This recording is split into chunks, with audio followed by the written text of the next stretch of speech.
All right. Bismillahirrahmanirrahim.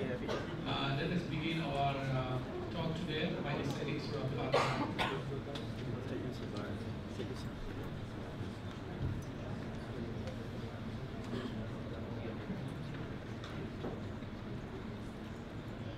Thank you. Honorable Professor Frueh, Deputy Director, Internationalization and Global Network, Honorable Dean, Associate Professor Dr. Shukran Abdul Rahman. Here we also have Prof. Hamza from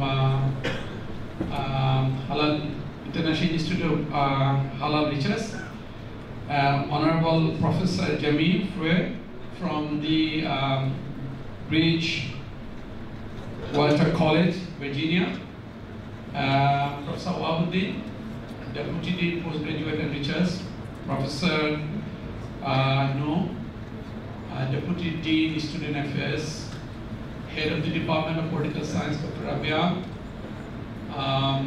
Head of Internationalizations from Ada Kuliah, brothers and sisters, ladies and gentlemen, very good morning. Today we have a very interesting talk on the Barzinji project and the cross-cultural interaction about civil discourse in higher education. We have a speaker, Professor Jamil from Bridgewater. His specialization international relation, and I also browsed his CV online, and I saw he has also expertise on history, and he has especially teaches in the field global politics, international relation, and comparative politics. And his research interest is global political theory, South Africa, peace and conflict resolution. And today he'll be talking on the Barzinji project. So without further ado, I would like to request our good dean, Associate Professor Dr. Shukran, to give his welcome speech.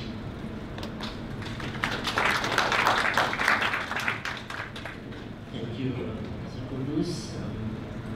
Professor Farida, Deputy Director in charge of Internationalization and Global Network, from Bridgewater University College, Professor of Global Politics, Deputy Deans. So we have Dr. Luke and Mr. Mohammed, Professor Hamza, brothers and sisters, your students as well, and you are. Welcome to the International Islamic University, specifically to the Kuliah of Islamic Living of the Japanese Sciences. I've informed you of our background yesterday, and here today we have our students. We have students from more than 100 countries, but in this Kuliah we have students from more than 37 countries. Right? And we have academic members coming from 36 countries. Right? So we are learning together here. We are not only diverse in our characteristics, but we are also diverse in our personality and encounters. And this makes IUM an international learning environment. And for the locals, this is an international learning environment right at their home. Right, so students, please benefit from knowledge of Professor Jamil, okay, his specialization, refutes your specialization as well. And we look forward to learning from you. I heard that we have very interesting methods to deliver your talk. I look forward to learning that as well. Thank you.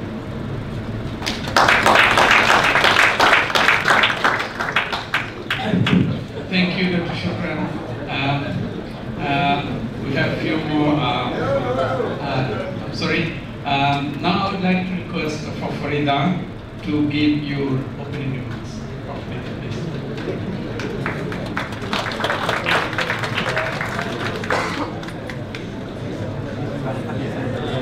Welcome to Malaysia. This is Malaysia. So many opening remarks. I don't need to be here. I think everybody is looking forward to Jamie's talk. I enjoy it.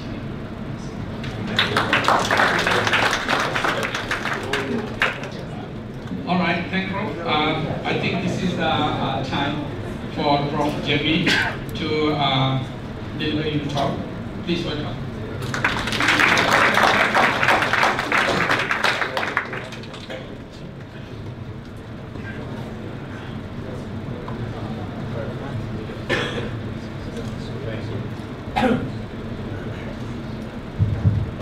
Thank you. Really very honored to be here, and I appreciate all of the remarks, and I'm sorry I jumped the line a little bit.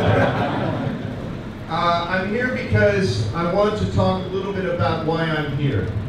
And the reason that I'm not teaching my students in Virginia. But I want to acknowledge the fact that the university and all of your leaders here have had a very strong invitation to me to come and participate in this way. And I'm very honored, and thank you very much for that. As you can see, I'm going to be a little bit different from what your normal teacher may be doing. And part of that is because this is a talk and not a class. But mostly it's because I teach this way at home.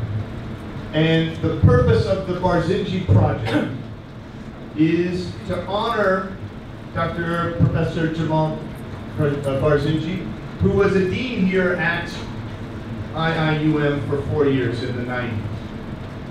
And his legacy is being honored by a donation to a university in Virginia, where I'm from, that is meant to facilitate interactions between institutions of higher learning in Virginia and institutions of higher learning in majority Muslim countries around the world.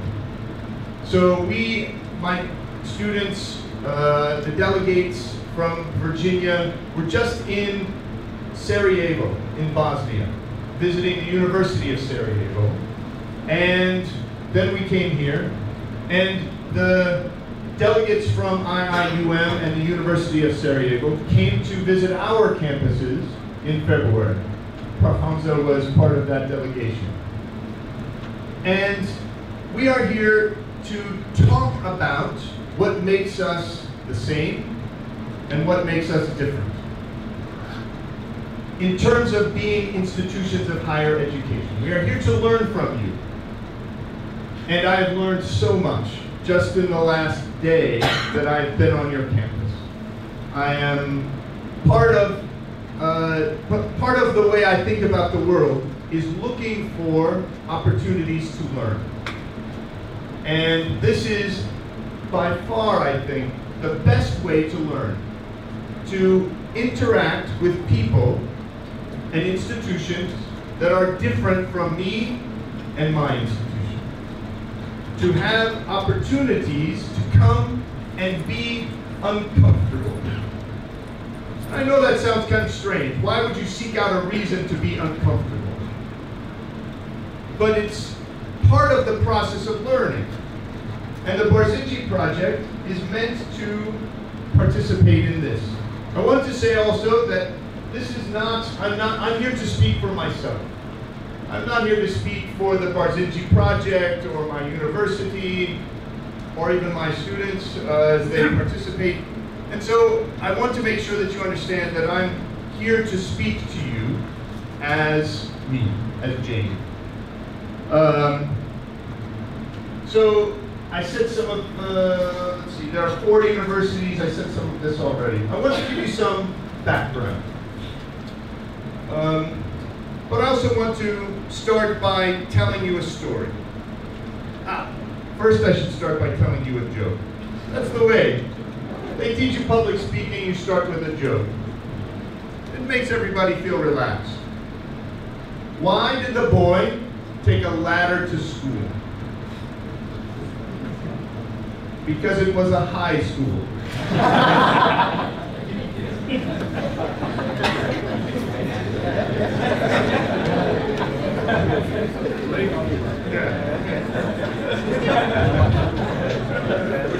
I also wanted to start by telling you a story about me. When I was 22 years old, this is way back in the dark ages when we used to, in college, we used to chisel our papers onto stone tablets to turn into the professors. After I graduated, 3 weeks after I graduated, I went to South Africa. South Africa at the time was a country that was ruled by a racist system called apartheid. And I was going to be a volunteer teacher in the areas of South Africa where black students live, where black students, the oppressed minorities, in South Africa's case it was the majority, of the oppressed majority of the population lived. For the first week I was in a big city. After that I was in the rural areas. But in the first week I was in the big city, and I would walk around as a tourist, getting to know the place. And I found myself that I kept bumping into people. It took me a little while, I'm not very smart, it took me a little while to realize that when I walked down the sidewalk and I confronted some congestion, some big group of people, that I moved to the right side of the sidewalk. Because in America, we drive on the right side of the road. Some would say the correct side of the road. In South Africa, as in Malaysia, people drive on the left side of the road. And so when we were walking and people would see that there was congestion, they would naturally move to avoid the congestion. And they would move to the left and I would move to the right, and we would bump into each other. Now that sounds uncomfortable, and it was. I felt like an idiot. Everybody else knows how to walk down the sidewalk. I can't even walk down the sidewalk in this country without getting into trouble. But it made me think. Here I am in another country. I am learning a new way to walk down the sidewalk. More importantly, however, than learning about the others, systems and cultures, I learned that back home in America, there is a correct way to walk down the sidewalk. If everyone around you is doing things the same way as you are, you don't notice it. It's just normal. It is the background way. I had never had the opportunity to realize that there's a correct way to walk down the sidewalk. And so my encounter with difference, my encounter with South Africa, taught me as much about my home ways of doing things as it did about the new ways I was encountering there. The reason I tell you this story is because the Barzinji project is about seeking out opportunities to bump into other ways of doing things. So when my students and I and the rest of the delegates came yesterday, we had a very vague idea about what the mission and purpose of IIUM is. We didn't know. We are here not just to read about it. We're here to experience how your university does things. And that's very valuable. Not just because we get to learn about you, but also because we get to learn about ourselves. And that process allows us to think and reflect. It creates friction. Friction is when you bump up against things and it does not go smoothly. And most people think they would like less friction in their lives. I'm, as a professor of international relations, my job is to create frictions for my students, to force them to come up with, up against all the different ways that people structure their lives around the world. Because we think it will help them learn all of the possibilities that are out there. All of the different ways that people have invented to get through their daily lives. Those are different. And yet, we think that there are also lots of things that are the same. So thinking about similarity and difference allows us to understand and reflect about how we would like things to be, not how we inherited them to be. All of us are born into systems about how to do things. And we spend the first years of our lives learning to be successful in that environment. Your parents, your teachers have taught you the rules for how to be successful. We would be angry. We would be rightfully angry if your parents did not teach you those rules for how to be successful in your society. They would not be very good parents if they taught you how to be successful in a society somewhere else that you were not growing up in. That does not mean, however, that everyone does things the same way. Other societies, my society, for example, does things differently than yours. So when I'm a teacher, I'm walking around. I'm going to show you in a minute some of the things that I do with my students. And the purpose of that is so that you don't have to come all the way to Virginia to experience that. Although I welcome you, I hope you come. I hope you would come and see that, because I can't tell you all of the things that would surprise you about America. I can tell you some of the things that I think would surprise you, but I can't tell you all of the things. And your approach to the world should always be looking for new things that will surprise you.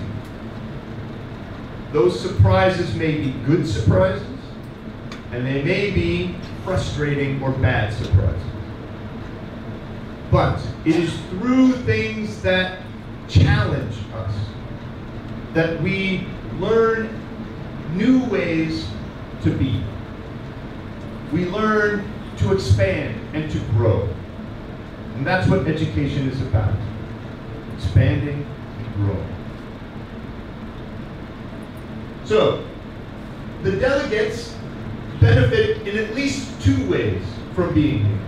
The first way is the delegates grow because they face adventures. There are adventures in walking down the sidewalk.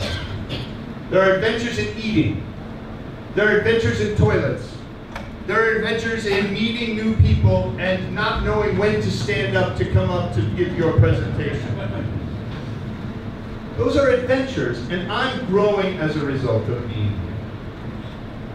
We're also here because the institutions, our colleges and universities, as a whole, benefit because we find out new ways that people do education.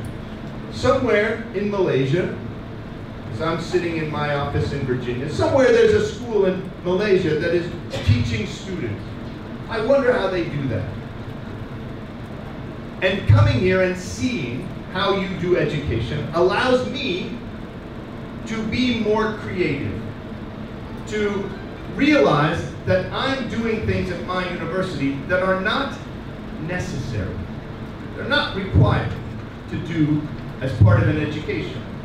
And the reason I know that is because I'm here and you are doing it differently. So therefore, the next time I encounter a problem, I don't have to just be constrained by the old ways that I would solve that problem. Now I can come and think, there are other possibilities. So, we're thinking about the kinds of challenges and the way people make their way through higher education challenges. We're here to learn those things. And we're here to think about how people experience the other.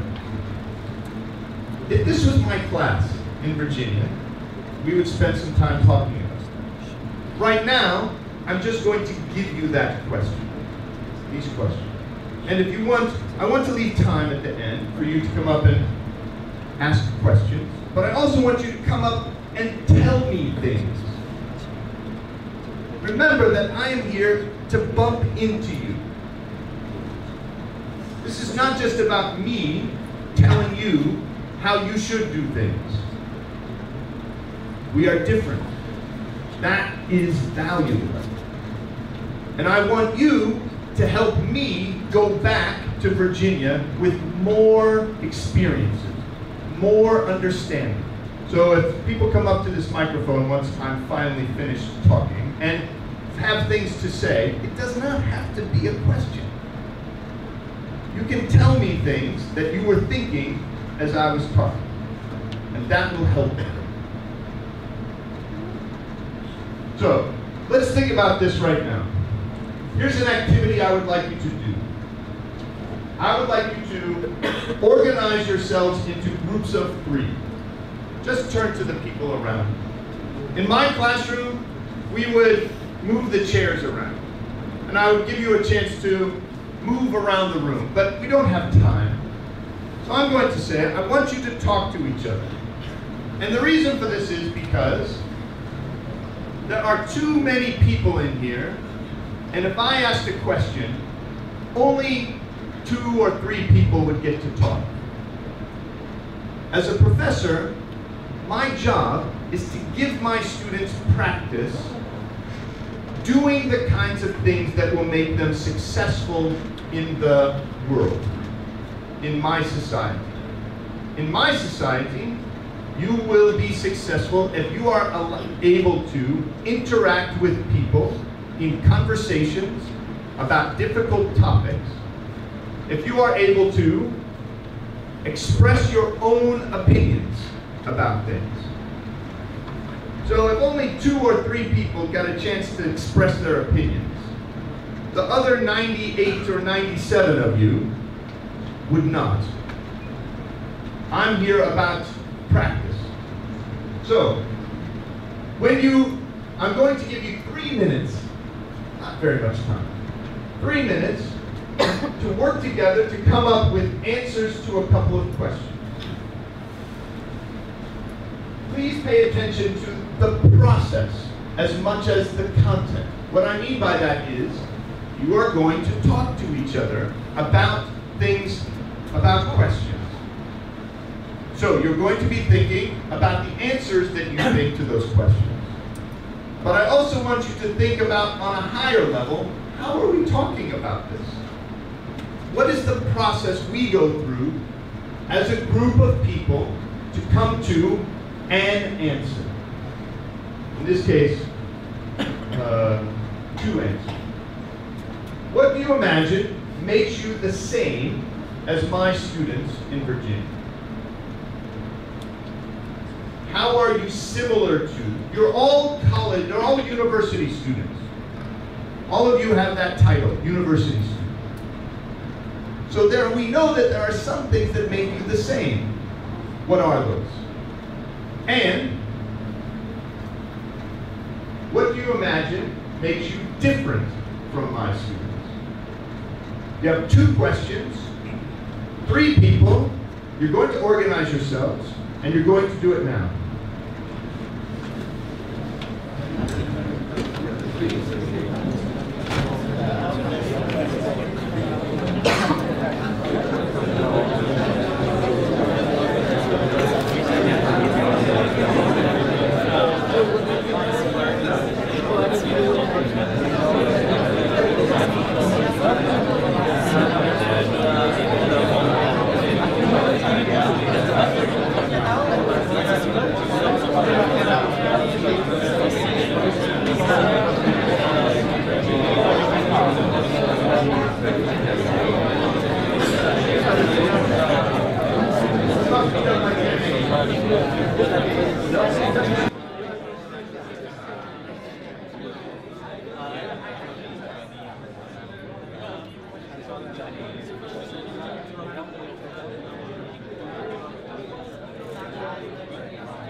interrupt. I hope you are having a good conversation.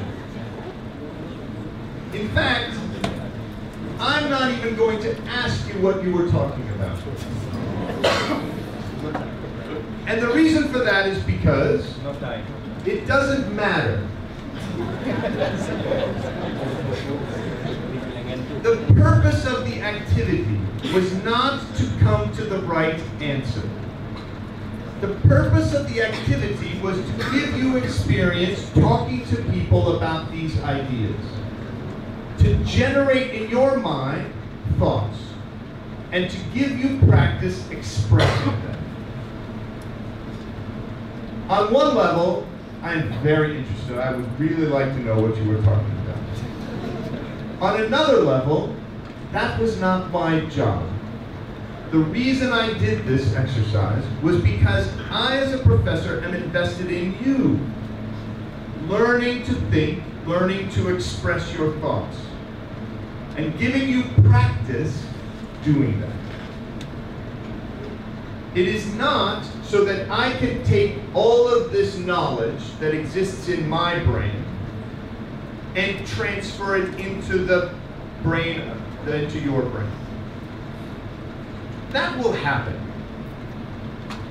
I have things to say, I need to spark you to think. But if you are in my class in Virginia, the purpose of the class, and I say this honestly, is not about accumulating knowledge. The purpose of my class is about helping you become a more competent member of our society. And that includes gaining knowledge. You will gain knowledge as a result of our interactions. There are a lot of facts rattling around in my head, and they come spilling out as I am a professor.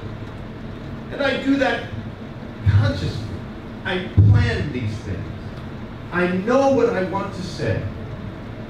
But more importantly, I am here to create an environment in which you grow, in which you thrive.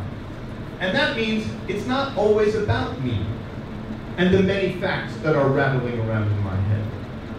Education, for me, is about the unique, creative minds of each of the students and finding ways to activate, stimulate, engage those unique, creative minds. So I hope all of you were thinking and not just trying to figure out what the right answer was in my head. It's not just about trying to match your brain to my brain. I'm invested in you having thoughts. College should be, university, should be about ideas, not facts. And the more you have thoughts, the more you have ideas, and you pay attention to how those ideas happen. What makes me think?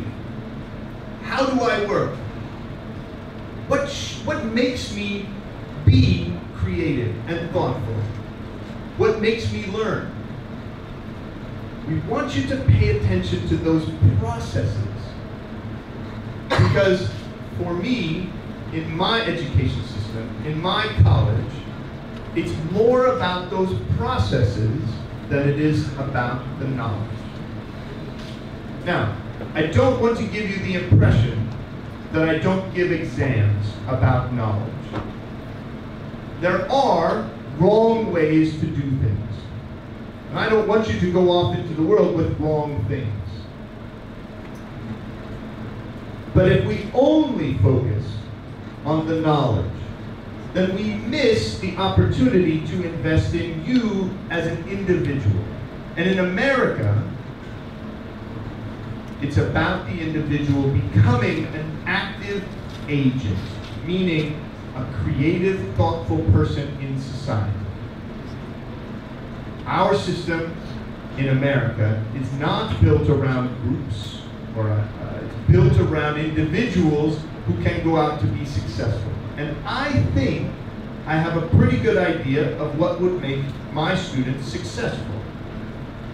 just like your parents, just like your teachers, I am helping my students learn to be successful. I want to stop. I've got, I think, 4 or 5 more slides, but I've gone on too long already. And I really am sincere in saying I want to hear from you. And I'm happy to answer your questions. I'm happy to hear you tell me some thought that you had as a result of bumping into me today. I bumped into you so that we could have an exchange of ideas. So I'm going to back up and allow anybody who wants to have a question. There's a microphone here. I think we're on TV. And so in order for the people on TV to hear what you are thinking, you can come up to the microphone, okay? So let's have a conversation. Does anybody have any questions or thoughts or ideas they would like to tell me?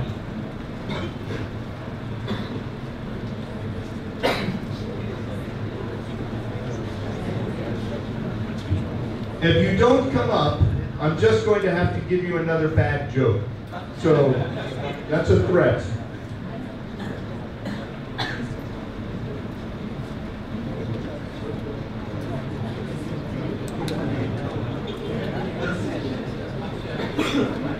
Yeah, so let's say this. I'm done, okay? And so it's Q&A time. Yeah, oh yeah, so thank you very much for inviting me. That is what I meant to say. And now I'm hoping that we have a chance for more interactions than just me talking now. So.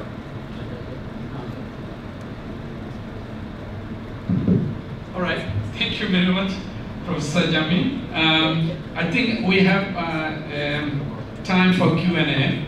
As you know, the professor is his specialization in global politics, international relations, and peace and conflict resolution. I think most of the students here in the Department of Political Science, and you are a student of international relations.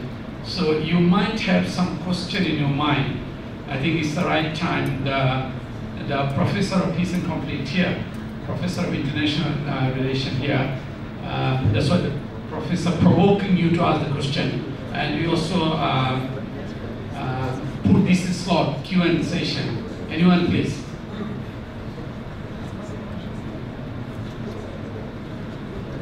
I promise I will be nice to you.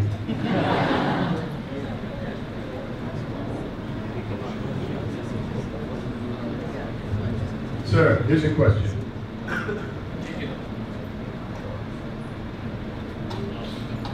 Hello, good morning. My name is Daniel. You were talking about you are encouraging your students to generate more ideas rather than facts. So in your university, especially in your class, how do you assess your students? Excellent question. Thank you very much for being the first one, by the way. That's always the hardest one. This is a great question. If it's not about the knowledge, if it's not about facts, then how do I know whether one student is better than the other at coming up with ideas? So one way to assess if the classroom is set around facts, it's relatively easy. I give you a question and I know whether you get it right or not. That's an exam. There's lots of different ways for assessing that. So in my classes, I have assignments that encourage students to create arguments, to build an argument for an answer that they themselves have created. So I ask questions to which there is no right answer. And I ask students to tell me what they think by building an argument using the facts that they would use to come to a conclusion. Now, this involves two processes. First, it involves understanding. You must understand what other people have said about this. You must have some idea of the facts that exist about this. And then you must build an argument that is convincing to me that you know what you're talking about. But it is not about matching what is in my head. I don't have a right answer to these questions that I'm waiting for students to see if they can match. It's not about memorizing the facts in the reading that I gave. It is about ideas. And so if the author of the article provokes you to think, if I provoke you to think with my lecture, I want to know what you're thinking about. I want you to build an argument that says, this is how I would answer that question. It's not about how I would answer that question. In fact, I tell my students, we'll see if this, I have a metaphor. And I don't know if it will work, but probably so. I think you should treat all of your readings and all of your professors as if they are trying to sell you a used car. The ideas that they are selling, they're trying to present as attractive ideas. This is a very good idea. You should believe this idea. But you're buying a car. You're going to, in America we say, kick the tires. Look at under the hood to see if there's actually an engine in that car. Take it to a mechanic and see if the engine has been serviced correctly. You're buying a used car. Ideas are like used cars. I've been using my ideas for a long time. I think they're okay. They might not be right for you. They might even be wrong for almost everybody.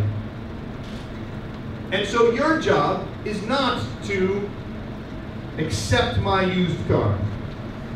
Your job is to think about whether you want my used car or not.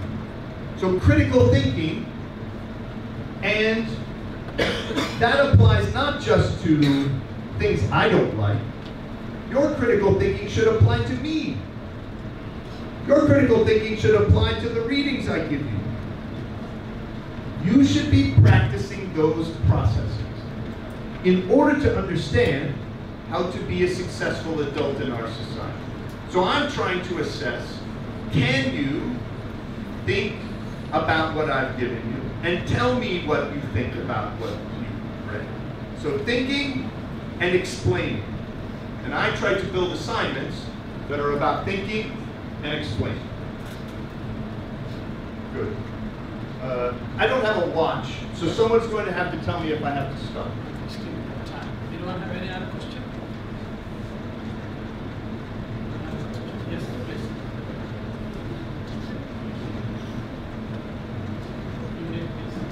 My name is Shahid. Good morning. Welcome to tuition. Thank you. I have one question.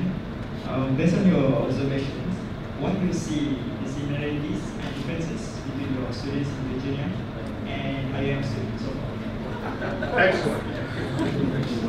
That's a very smart question. Always turn it around. Come back. Nice. I would say that my experience of the students so far at IUM, and this includes several that came to visit us when in Virginia, everyone here is so open and friendly. I can honestly say I have enjoyed myself. My friends who came to visit in Virginia were so open, friendly, and welcoming. They laughed with each other. They laughed with me. I enjoy them. So on a personal level, I would say that I like the students. I think one of the similarities are that our societies in school create education around making things simple, up through high school. You have to, you guys use those Scantron tests, right? Where you fill in the bubbles for the right answer, A, B, C. Do you do that? Yes. High school is about making the world simple so that it fits into one of those little bubbles. University should be about making the world a complex place where things are difficult. They're not simple. The world is complex. You're studying politics. You're studying international relations. You know that the world is complex. And so my hope is that the similarity between my students and you is that you are learning to take the simple answers and understand that someone simplified it. Someone took that very complex world and cooked it down so that it could be taught to kids who don't have a very complex mind yet. But once you get to a certain age, your mind is thinking more complex things. So the similarities are that we are thinking in complex ways, and you should be encouraged to think in complex ways. The differences are our answers to those questions are going to be different. Your society and my society are structured in different ways. You learn different ways, different rules, different ways to simplify things. That is a good thing. It means that I can come over here and bump into you and learn more about how my society has decided to simplify things. Because if I don't meet people who do things differently, I never have the opportunity to think that the rules for my society could be different. Differences are good. Differences provide us the opportunity to grow and to imagine and to think. University should be about thinking. My opinion is high school should be about thinking. Grade school should be about thinking, but it's not. I don't have any control over that. But for you, I'm sending you out of here, I hope, empowered to have your own ideas, to use your unique creative mind to think. And I think I'm done.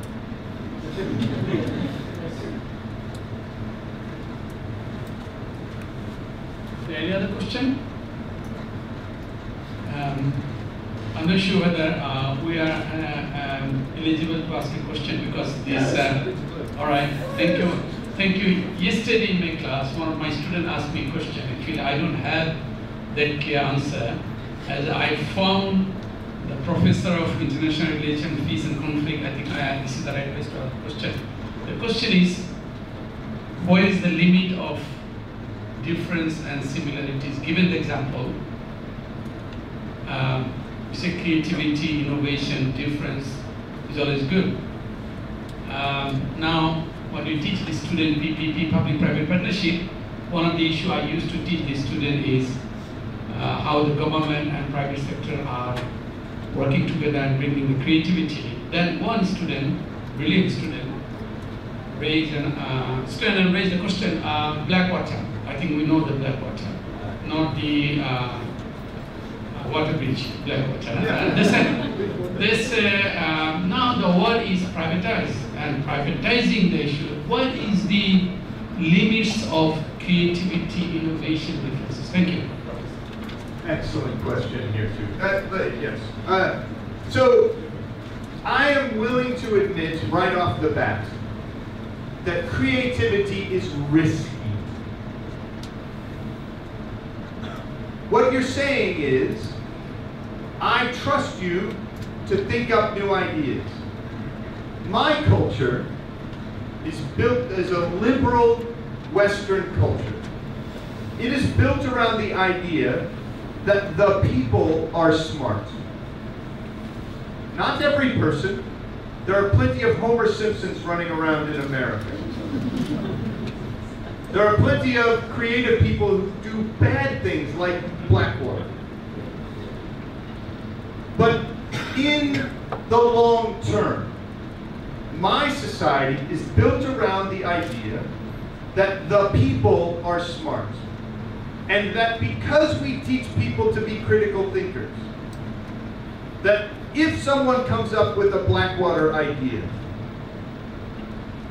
we can, by putting it out into the society, by exposing it and talking about it and thinking about it, that we can break down that bad idea. It is not always quick. It is not always easy. And lots of bad things happen in that process of fighting it out. But my society, Western, modern culture, is built around the idea that that conflict will eventually result in the people coming to the right answer. This is why we have freedom of the press. This is why we have freedom of speech. This is why we have free public education. It's because we want to empower individuals to speak up if they see something bad. If someone creates something you disagree with, if there's an idea that you disagree with, my culture is built around the idea that you should have the courage to stand up and say, that is not what I think. I disagree with you. That's not right. And to have that conversation. The bad news is we have to have that conversation over and over and over again because people keep coming up with bad ideas. But eventually, we have a process, we think, for solving bad ideas. It is not to have one person, maybe even a very smart person, maybe even a philosopher king, decide yes, no, yes, no. But rather to turn that over to the people to decide. And that is why I teach my students to think and to speak what they think, and to interact with each other in a civil way. The Barzinji project is about the role of the university in civil discourse. I believe, and this may be different, and it may even be wrong. It certainly doesn't have to be right for you. In my culture, for my students, they will be successful if they can think, speak, and argue in a civil, respectful way. But I'm not here to tell you how to structure your society. I have no idea whether that's right for what you guys are learning. I don't have any idea whether that's right for your classes or your university. I came here to bump into you with what I do and to give you the opportunity to think about that and to hear how you do it so I can think about how I do it. I spend a lot of time thinking about the risks of turning over to my students the right to dictate society. I have students who are racist who come into my classes because they have been taught to think in simple ways. And they, if I say, what do you think about this? They may say racist things in my class. That's a risk that I'm willing to take because I think if the rest of the students hear them say racist things, the rest of the students will say, I disagree with you. That's not the way I see the world. I don't think you should say things like that. Do it respectfully, but it is through the process of interacting with people and people speaking their ideas that we decide as a group, as a community, that we decide what is important and what to do about it. We together decide what is important and what to do about it. And that requires that each unique creative mind be allowed to think even things like racism and Blackwater, until the rest of us get a chance to say, that's not what I think. Please don't say that to me. I don't think I don't think you're being fair. Those are difficult things to say sometimes. I give my students practice in my classes doing those kinds of things, saying to each other, I disagree with you. I don't think you're right. Here's what I think. I think we should do it this way in order to get practice so they can go out and prevent future black vote. And that's what my university does. I appreciate the opportunity to come and see how your university does things, because, as I said, it makes me a better teacher. I'm sure we're done, but so let me say thank you. Thank you for the opportunity to think with you about education.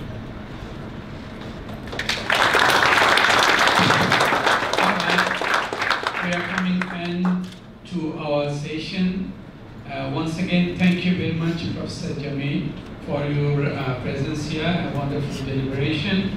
Let's give a big round of applause to the professor.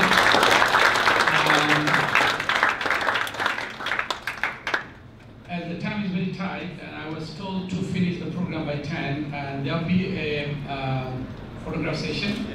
The Dean is joining us. Dean is on the way. I thank once again to the Department of Political Science to give the support and send the student and all the student lecturers, Professor Farida and our Dean and Professor Hamza. Thank you once again to come to our faculty. With that, we conclude our session.